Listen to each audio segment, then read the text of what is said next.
But what I want to talk to you today is about how we can work to improve the doctor-patient interaction with different types of technology, and especially talking about machine learning-enabled technology.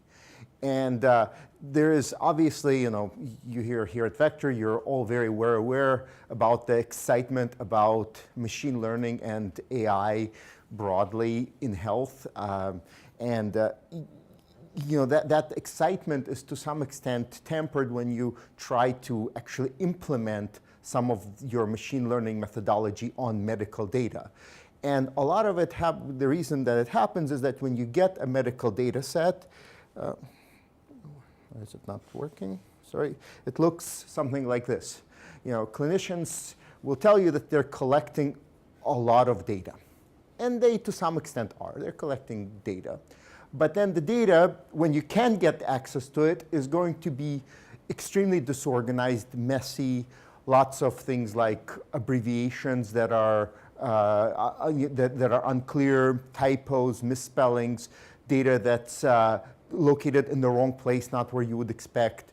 And this makes it very difficult to do computation with. And one of the things that has been interested me for the last 4 or 5 years is where does medical data come from and how can we actually make it better, not in terms of just the analysis after it's been collected, but how can we improve the analysis of the data? How can we improve the data before it ever hits the computer, before we ever record it? So there's been a lot of recent work about the pain of electronic health records. And these are, like here I have more popular stories. So in New York Times Magazine, there was a story back in May on how tech turns doctors into clerical workers. And in the New England Journal of Medicine just a few weeks ago, there was a paper called Getting Rid of Stupid Stuff, which talked about what are really some of the pain points for doctors who are using electronic health record. And the examples they give are really, really basic, like having fields that are not relevant to a patient actually being present in being a required field for the patient record. For example, somebody in a children's hospital who was seeing adolescents had to record for every single one of their patients the status of the umbilical cord. Now, that was like 15 years or 16 years too late for most patients to talk about the status of their umbilical cord. But that was something that was relevant, pretty much relevant for the first 2 or 3 weeks of life. But getting rid of a field that was required for every single patient was something that significantly improved the doctor experience. If there was one paper I would really point people to is there was a really interesting story in the New Yorker just a week or two ago, I think a week ago, called Why Doctors Hate Their Computers, which talked about the pain of introducing electronic health record in a major health system and what a doctor had to now do that they didn't have to do before. And some of these problems that they identify are very obvious from a human-computer interaction research perspective, but very difficult from, but are really embedded deeply into how an electronic health system works and are based on the interaction between a doctor and the patient and the computer in the middle. So one of the problems that was brought up very commonly is that it was very hard to locate the right data for a patient, much harder in electronic health record than in handwritten notes. Anybody want to think why? I mean, electronic health records, we can search them. Any ideas? The electronic health record is much longer because it's so much easier to copy-paste than it is to just type whatever it is that you're looking for.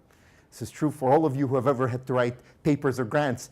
Find the right paragraph somewhere, copy-paste it in, change it a little bit. That's so much easier than actually going and writing a new paragraph about exactly what you want to talk about. With handwritten notes, doctors would just write what is most relevant, and it was easy to find. With electronic, doctors end up getting 3-page letters where the really relevant information is buried. So they're getting all this data, but the really important data is not highlighted. So these are just some of the examples of what's really broken about current electronic health record systems, including the fact that deployment of an electronic health record in a hospital is an operation that costs the hospital on the order of $500 million to $1 billion. That's not mostly that's not the cost of the software. That's the cost of actual operationalizing of the software, training clinicians, time off for clinicians because they have to now learn the system, reduced number of appointments, and so on. So why are electronic health records so painful? Well, one of the main problems is that electronic health records structured data, the data that's most easily to analyze, has very little value to clinicians and is centered around billing. Electronic health records have been built by hospital administrators, not built by, but are ordered by hospital administrators and sort of foisted upon an unhappy clinical population who are then forced to use this. What are the collection that's patient? Well, they want to know what doctors did the patient see? What drugs were they given? What tests were run? Insurance codes, how much do we charge? Who do we charge for this and how much? In Canada, that's a bit less of an issue, but in the US, that's obviously a very major issue for running of an EHR, and the reason why EHRs are so much mandated. None of this actually tells you what's wrong with the patient. You can sort of guess that, well, if we ordered a knee MRI, that we were suspecting some kind of problem with the knee, but it doesn't really, and the outcome, maybe I was, there could be a code that was built that I'm seeing the patient based on suspicion of, ligament tear, but there's not going to be an actual description of that in any standardized fields, except for a free text field somewhere.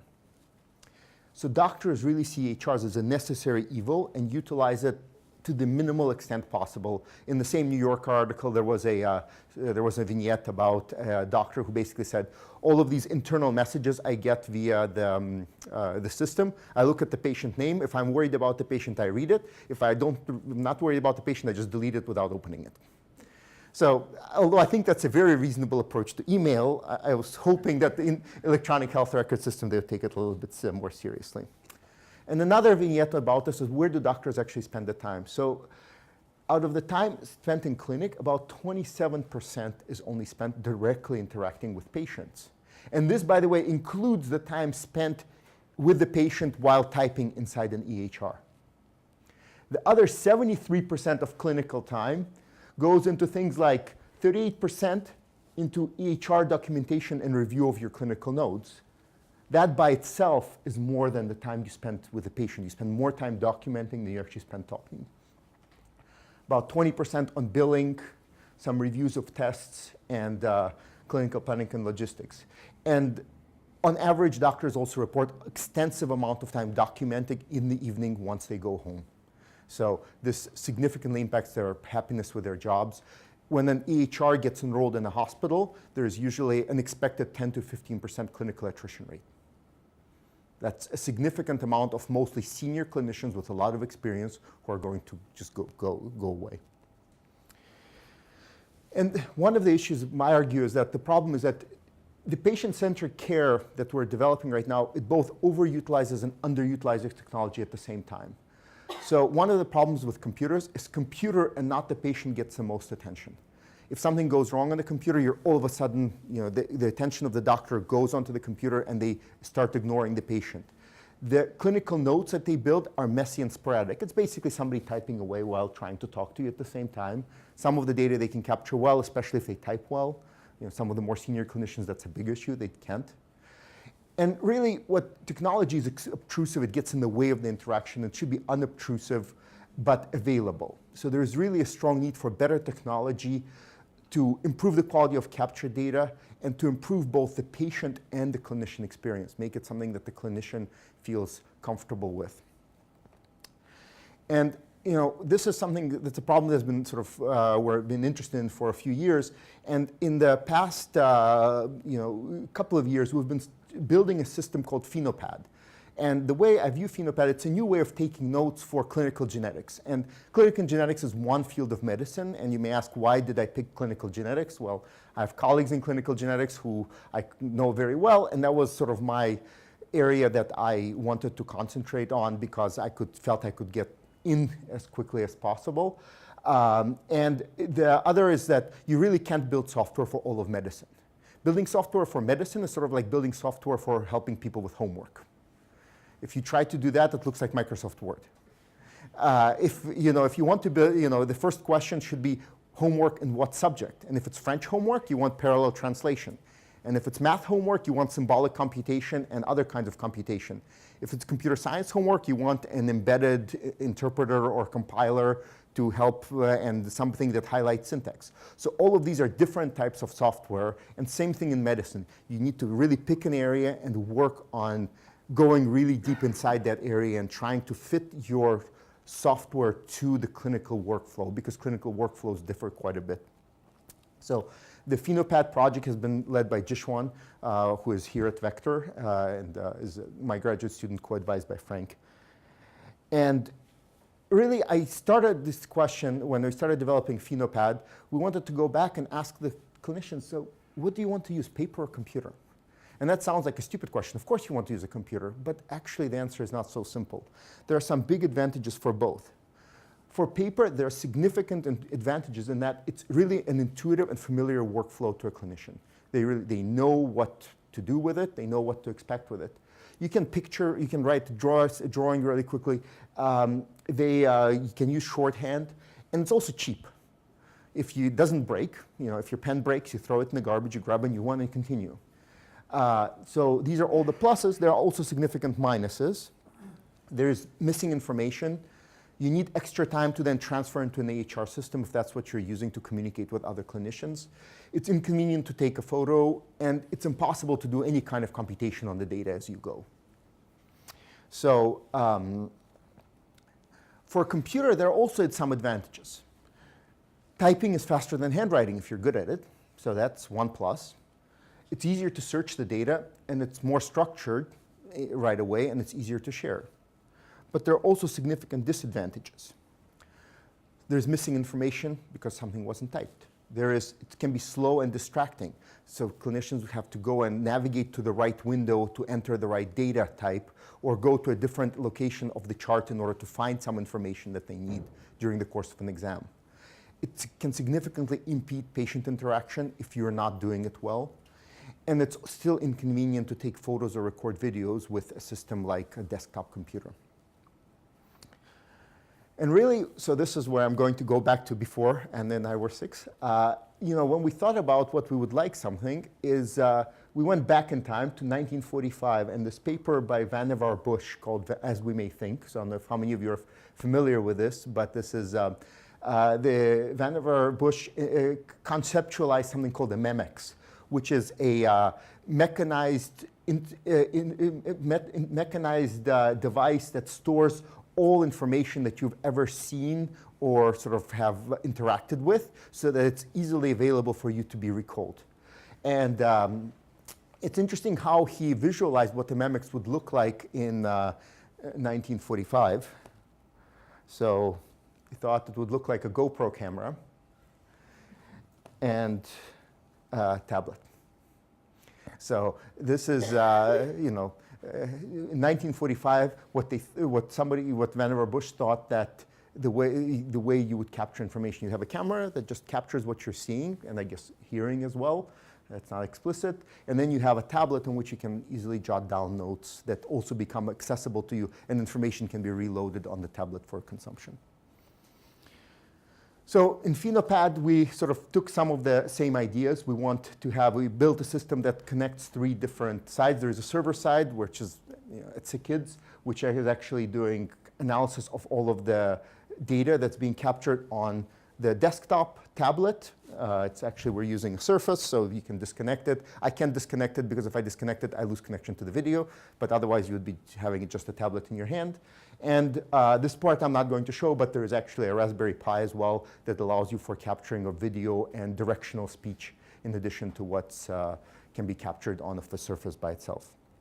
So I'm actually going to give you a very quick demo of the system and to show you how it works. Yep.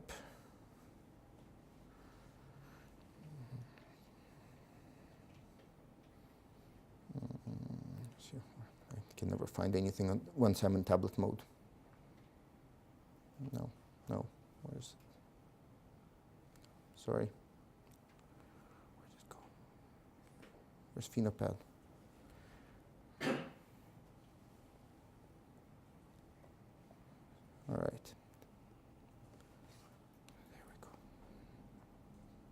No? Why doesn't that button work on?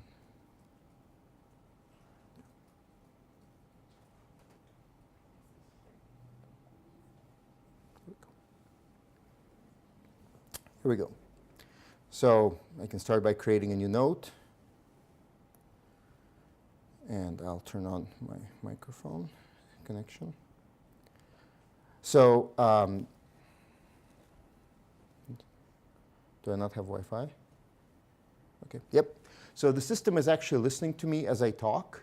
And the system is also going to respond to things that I can write. So I can write the patient has fever. And right away it pops up fever as a suggested clinical phenotype that I can then select that this is something that the patient presents with. And it's now added to the list of features of the patient. I can write things like kidney cancer.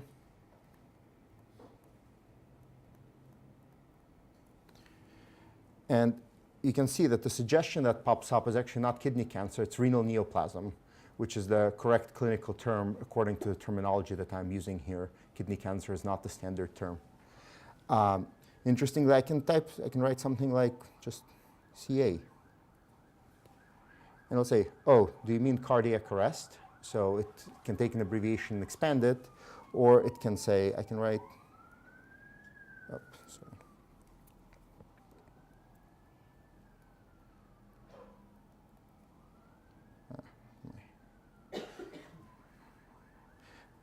So it's actually, I figured out that grade one of the other is CA, and here it understands that based on the, see, it's, one of the alternatives is breast, so it actually says breast CA is much more likely to be breast cancer than breast cardiac arrest, which makes no sense. So the abbreviation disambiguation is contextual and is expanding things based on what are some of the other words that are around it. And similarly, at the same time, it's actually listening to our conversation. It's trying to identify who is actually speaking. It's doing speaker diarization. Since I'm the only person speaking, it's going to look a little bit crazy. And it's also doing things like identifying clinical terms from speech. So if I say something like, the patient had a small head,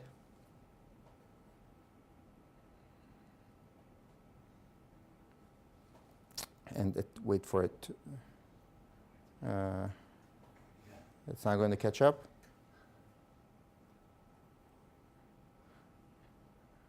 Okay, it didn't catch it. Small head. It should, microcephaly will pop up at the top. So it's able to identify clinical term from the conversation and add them as suggestions. So these suggestions become a list of phenotypes, features of the patient that the patient present with. You can select any as being present or absent. And then it gives you other phenotypes to investigate, other things that correlate with things that have already been picked, and the differential, some diseases that could present, that could indicate this constellation of phenotypes. So all of these, and this is why it's important to make the systems really targeted to a specific area. These are all around rare diseases. So if somebody presents with a fever and kidney cancer, odds are they don't have Caroli disease isolated.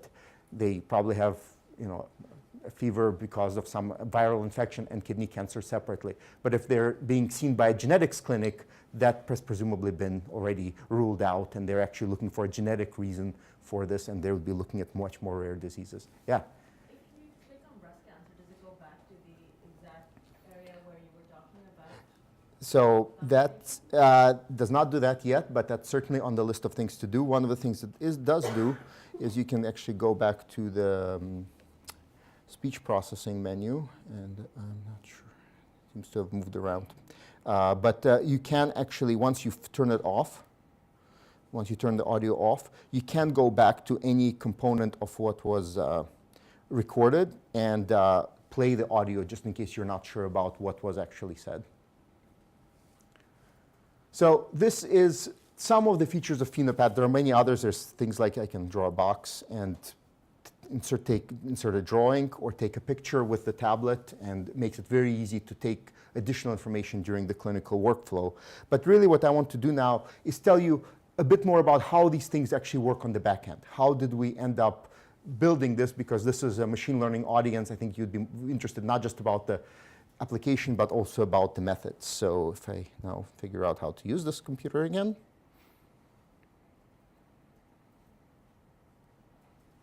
Yep.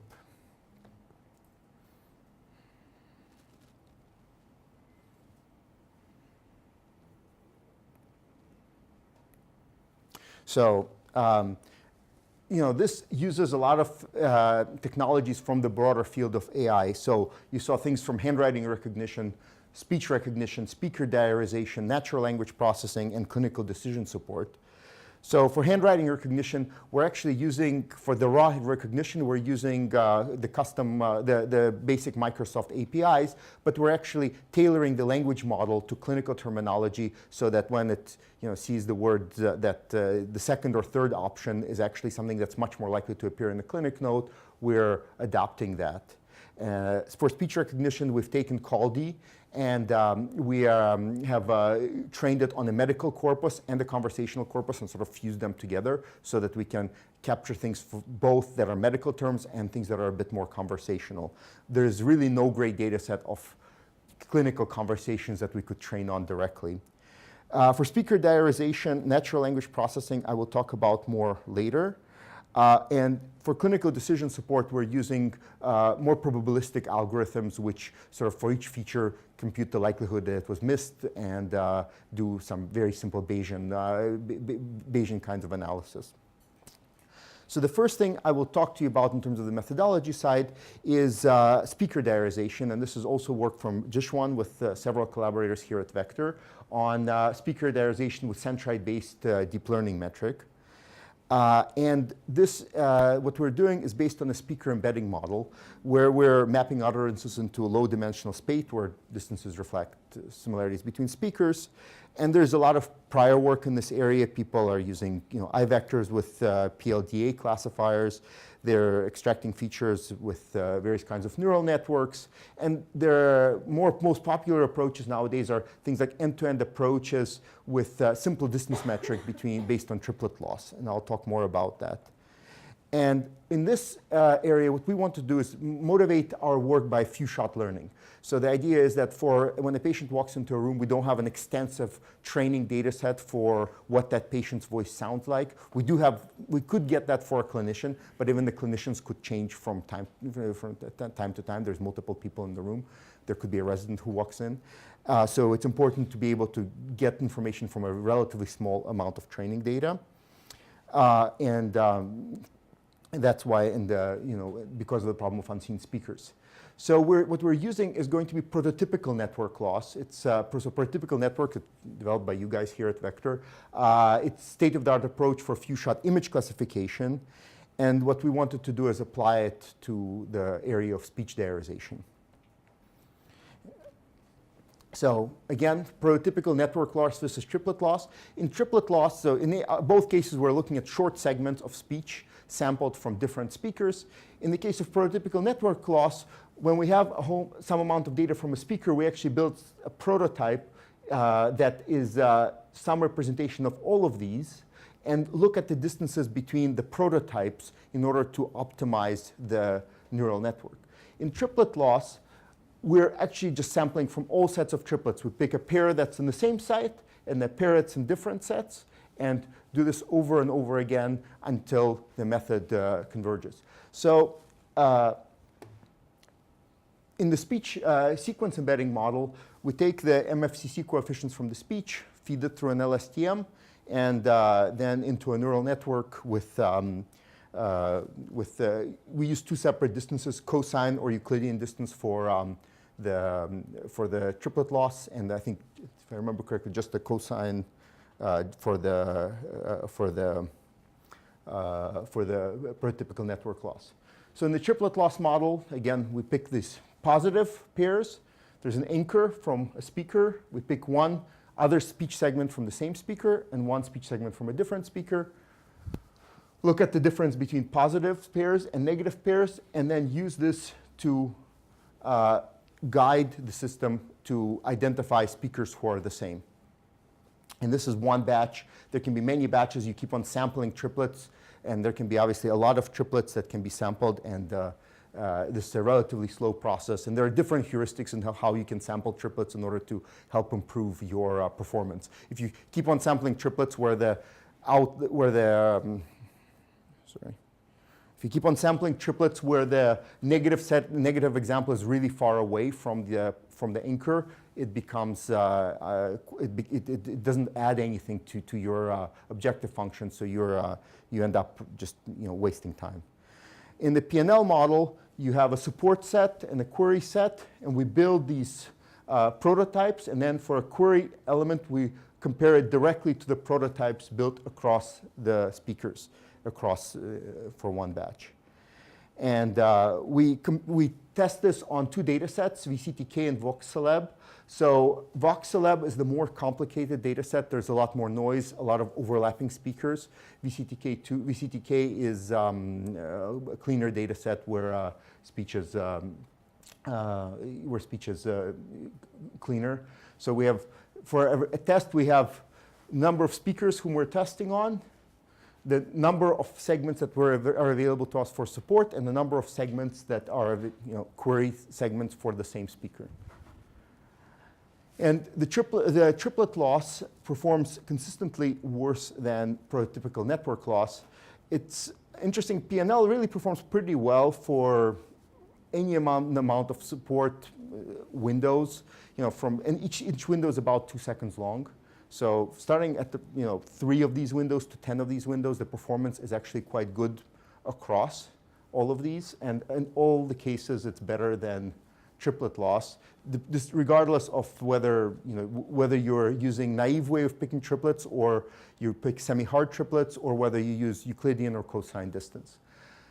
Interestingly enough, when we move to unseen speakers, so in this case we test with in the tests case, we use different segments, but from the same speakers that we initially trained the model. Here we're using unseen speakers, so speakers for whom we have no new additional information, and the performance here is significantly the delta in performance is a lot bigger for unseen speakers than it is for ones for whom data was available at the training step, as you would expect with a sort of a few-shot learning approach. Same thing is true, that was VCTK, same thing is true for Voxelab, where, again, the performance increases quite a bit especially for individuals where there was no information, there was no information from that person's speech in the training set. So on the sort of speech side, so the contribution is PNL outperforms triplet loss on seen speakers, and by an even larger on unseen speakers for different tasks. And although a larger number of shots does not necessarily lead to better performance, the method tends to converge pretty quickly and then sort of stabilizes. And PNL is very robust to the choice of the number of shots, so anything between relatively small, like 3 to 10 shots, seems to lead to very, very good performance in pretty short segments of audio, which speaks well for our ability to generalize our speech model to new speakers who are coming in, a new patient who walks into a clinic, and we have no information about their previous speech until they walk into the room. The part about PNL that really, that really worked well is that also it's not dependent on triplet sampling strategies, and in practice just much faster to train. It seems to, it's just a practical consideration that makes a big difference for us. So the second component that I want to talk about, the application areas, is how we do abbreviation disambiguation. And this is mostly the work of Marta Škretas, who's a master's student. And so this is the sort of little vignette from the demo of Phenopad with this. And so the motivation is obvious. We have in the clinic, when somebody especially is handwriting, they want to use shorthand, they want to use abbreviations. But when they use an abbreviation, it's not clear what it means. If they write RA, do they mean rheumatoid arthritis, room air, or right atrium? All three are reasonable and depends on the setting. So the assumption that we have is that we can disambiguate abbreviations by looking at context. And this is an area where a lot of work has already been done. So there are people who have built classifiers built on SVMs based on naive Bayes. Most recently, there was a work that built a CNN that tries to do abbreviation disambiguation. What they typically look at are local context. They look at words that surround the abbreviation and try to build word embeddings for those words and say, oh, well, those words are all from that general area, so let's actually let's try to disambiguate the abbreviation based on this local context and the words that appear right next to it and their embeddings. The problems with these methods is they typically require a large amount of training data to get going, and as a result, they don't generalize well to novel data sets. If you take a method trained on one medical data set and then stick it on a completely different set of clinical notes, the performance drops significantly. So our work was inspired by a work from Andrew Ng that showed that word size disambiguation can be improved by representing words not just by their local context, not looking just at the 5 words that are very clear, close to them, but at the larger context, so global context, whether it's a paragraph, a page, a chapter, that can indicate what the actual meaning of the word is.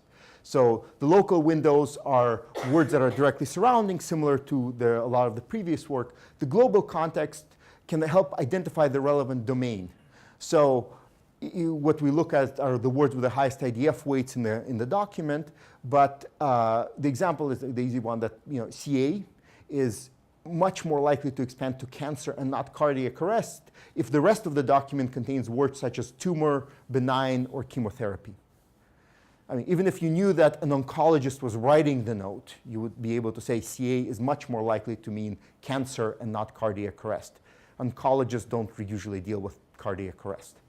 The idea is that we can use the broader context of the note, even if the 10 words right around the abbreviation don't give us the information that we're looking for, a broader look at the whole document may be helpful.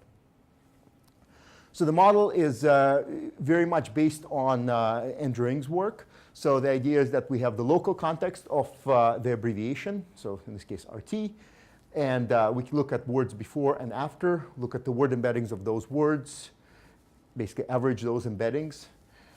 And similarly, we look at the words in the document with the highest IDF weights and build word embeddings for those words. So the word embeddings are all built based on orthogonal data set that's not used either in it's a completely orthogonal to both our training and our test set, as I'll show in a second. They're combined, just fed into a feed-forward neural network, and use a soft mask to grade to decide which of these classes is the more likely one. Is RT in this case most likely radiation therapy, respiratory therapy, retrograde right tachycardia, or just right? So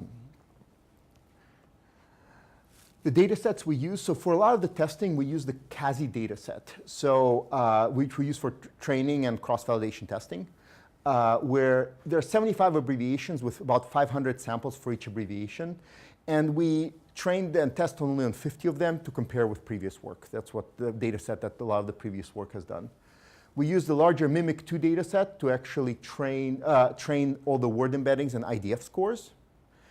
And we also used a completely orthogonal I2B2 data set with 1,500 nodes as a completely separate set to test whether our model can actually generalize well to a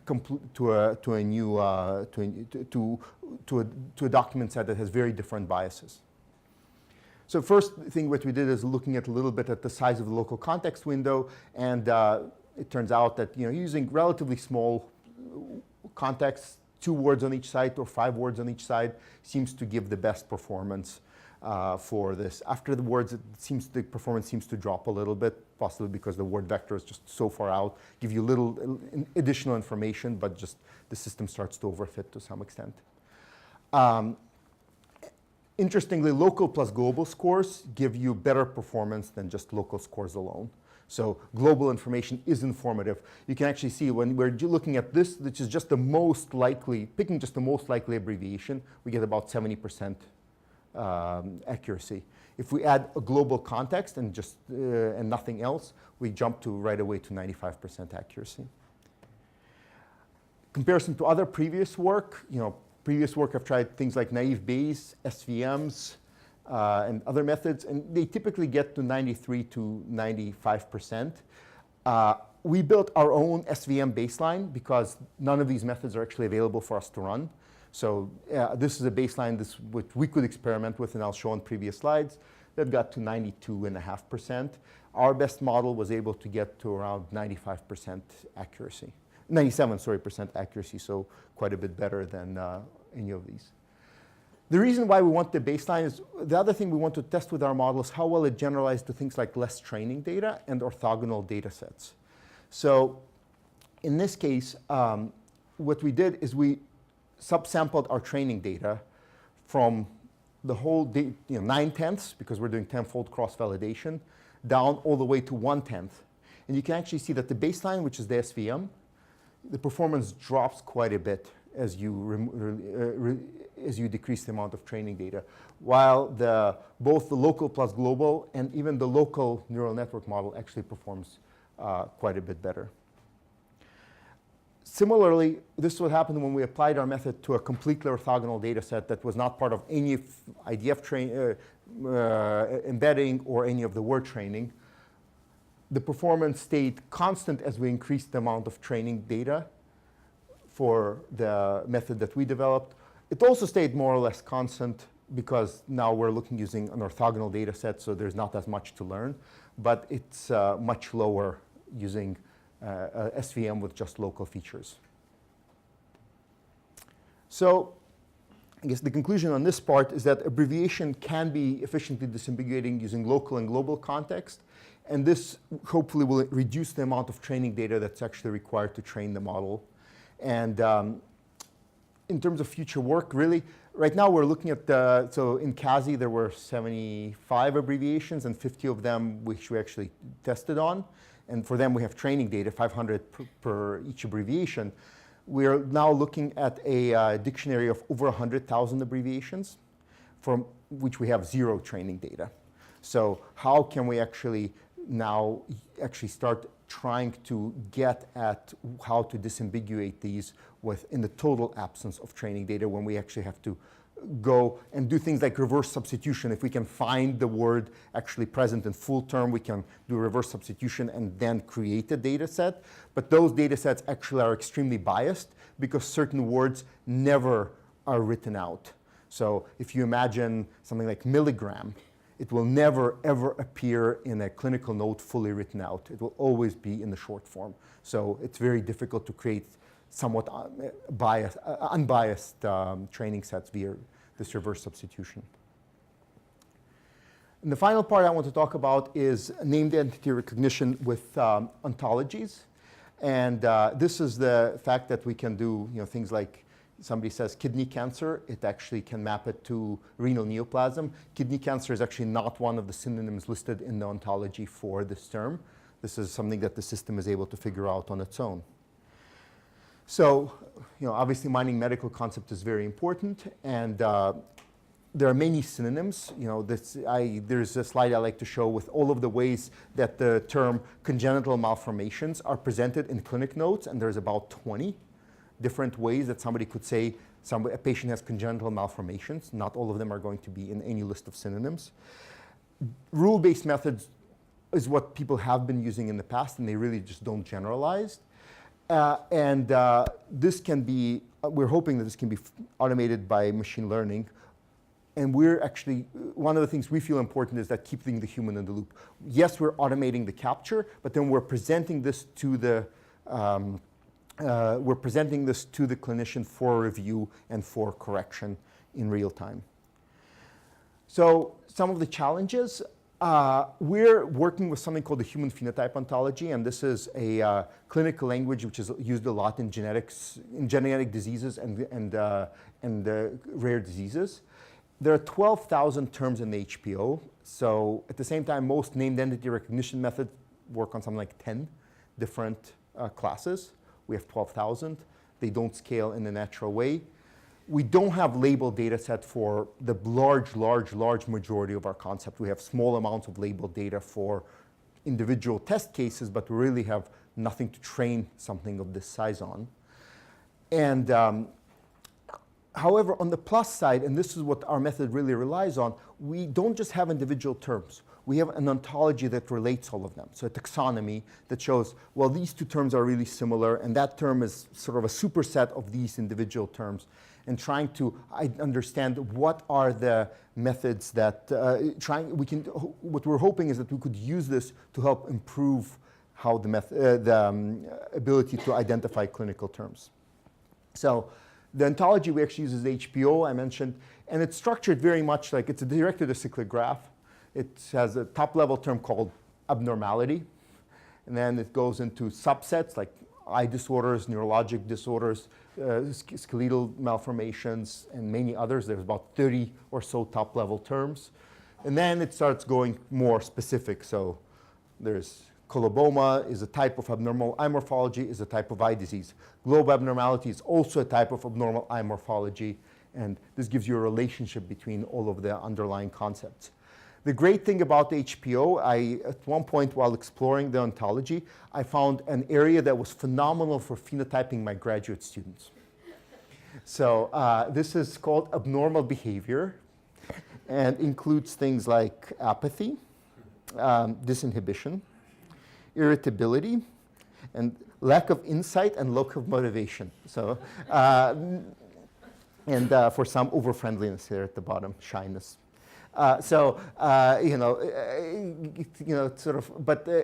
Jokes aside, this is actually the depth it goes to in an area that's actually not very well developed. The psychological disorders portion of the HPO is one of the areas that's the least developed because most genetic disorders, there's some psychological aspects, but they're relatively generic.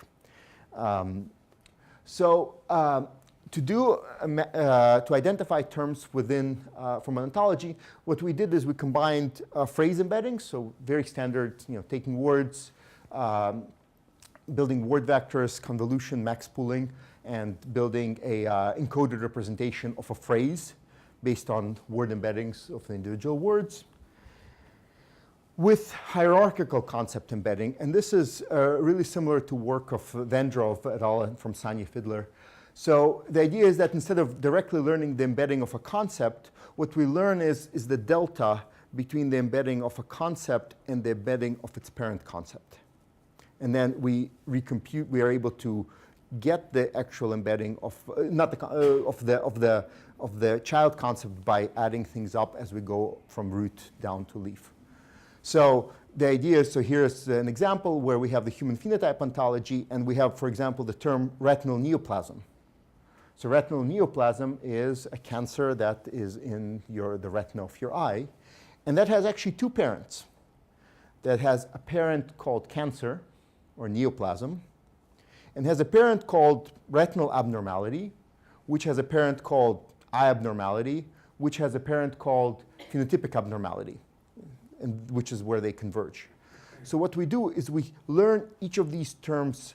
So what we learn is their representation for each term relative to its parents. So what retinal neoplasm tells you is, well, given its parent retinal abnormality and given its parent cancer, you can combine them with this additional embedding factor to build a concept embedding for the term retinal neoplasm. And then we combine a encoding of a phrase with the actual encoding of the ontology, and using just a dot product and a similarity score at the end to identify how well a specific phrase matches a concept from the ontology. And looking at this across all concepts to identify the one that is the ontological concept that's most similar. This is a nice illustration of what happens with just a t-SNE representation of the HPO, embedding of every single term in the HPO, depending on whether you use the hierarchy during the learning process or not. When you don't use the hierarchy, you can see that the classes actually all overlap with each other. Using the hierarchy actually builds this nice star structure where a lot of the concepts start out and then go further out from the child to the parent, from the parent to the child. So you can actually see like there are these flowers where probably this is the parent child of all of these, and these are all surround the parent. So and these are, the different colors are just different areas of the HPO. So it shows that the representation is a lot cleaner and a lot easier to work with. What we need to do, though, is not just to say, here's a phrase, does it match this term or not? We actually need to do it in sentences. And what we did is we had some heuristics. We use n-grams from sentences. We run each one. We remove windows that are suboptimal. If there's a bigger window that matches a term better, then we remove if a smaller window matches, and resolve some overlapping candidates. We also introduced a negative set for training that helps to improve the overall performance.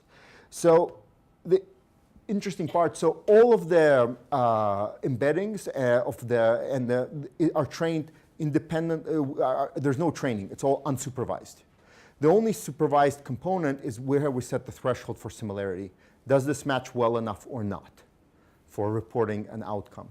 So the two data sets really that we tested on is just 228 annotated PubMed abstracts with HPO concept with 40 as a validation to tune the calling threshold, and the other 188 used as our training set. And we also applied it to 39 clinical reports from the NIH Undiagnosed Diseases program, where we have clinically annotated HPO concepts for every single patient, which a clinician has gone through a thorough review. And just in terms of our methods, our methods, there is the base MCR method, which is what we call ours. -H removes the hierarchy, so basically it does not use the information about the ontology in the training.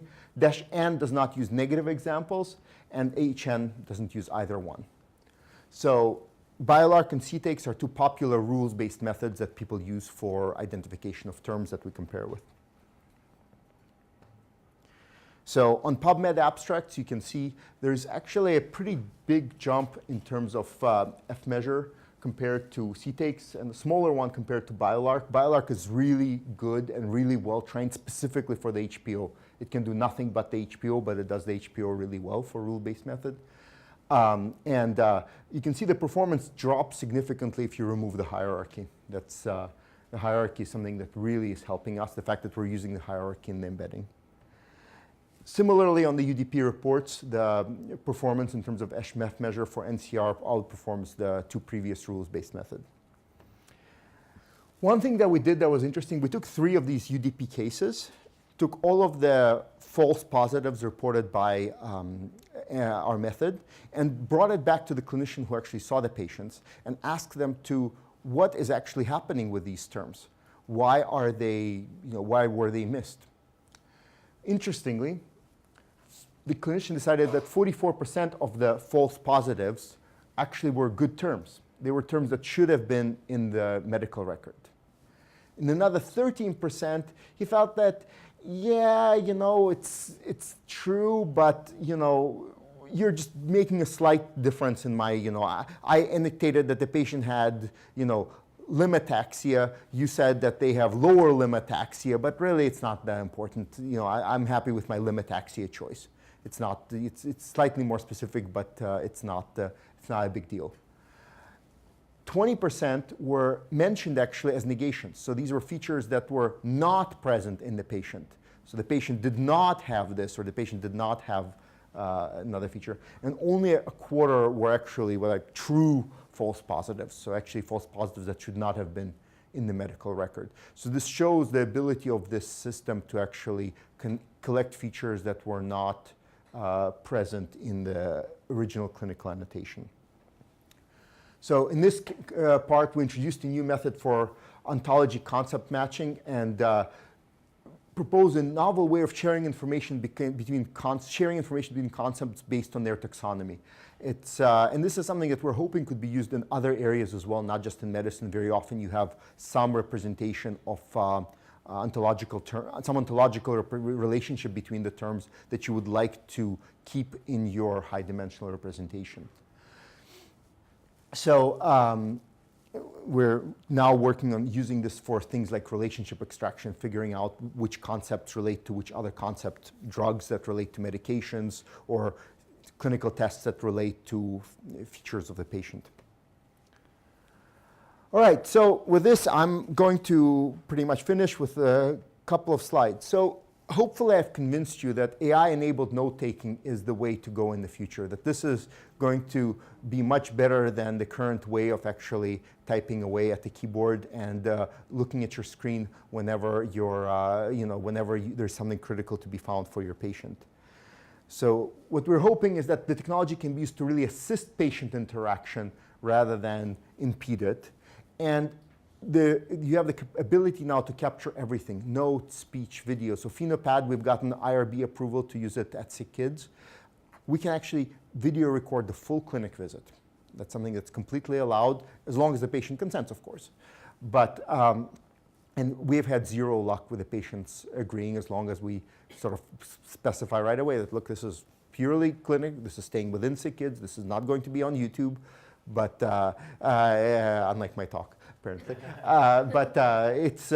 It's something that has been approved, and there is, and we are very interested in, one of the things I'm personally very interested in is how to use video. Because right now, everything I've talked to you about has been speech and notes.